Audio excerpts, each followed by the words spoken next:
Ayan na siya guys. Dapat ganito siya guys. Diba? So ayan guys. Update ko na lang kayo mamaya.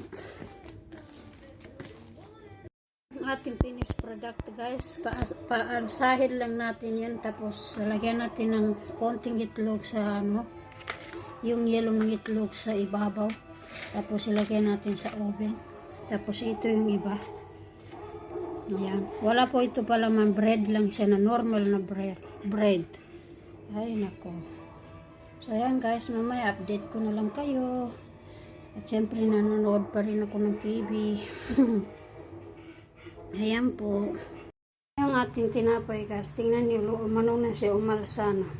Tapos ito naman yung isa. Syempre ngayon, meron tayong yellow ng itlog dito, lalagyan natin. Tingnan mo yung panglagay ko dyan, ng saging.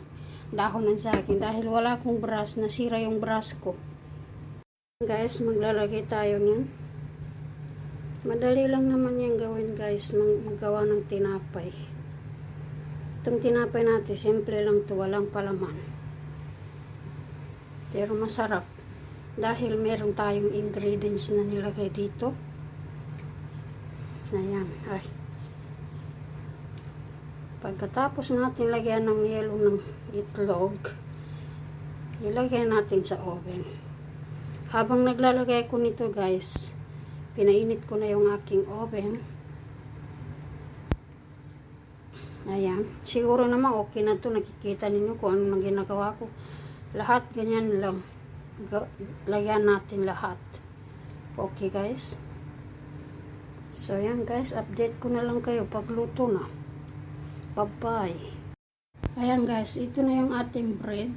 Malambot po yan guys. Ito siya.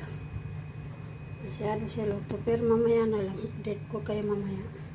Ito na guys yung ating bread. Tingnan nyo gaano kalambot. Oh. Ayan oh. Ganyan. Siyempre meron tayong soft drinks dyan oh. So, kain po tayo. Dito tayo magsimula dito sa tray na ito. Pagod ako. Tapos tingnan nyo. Gaano kalambot. Tapos, ayan. Sa loob. Wow. Malambot siya. Tapos, bread lang siya guys. Walang palaman ha. Pero may taste ito. Masarap.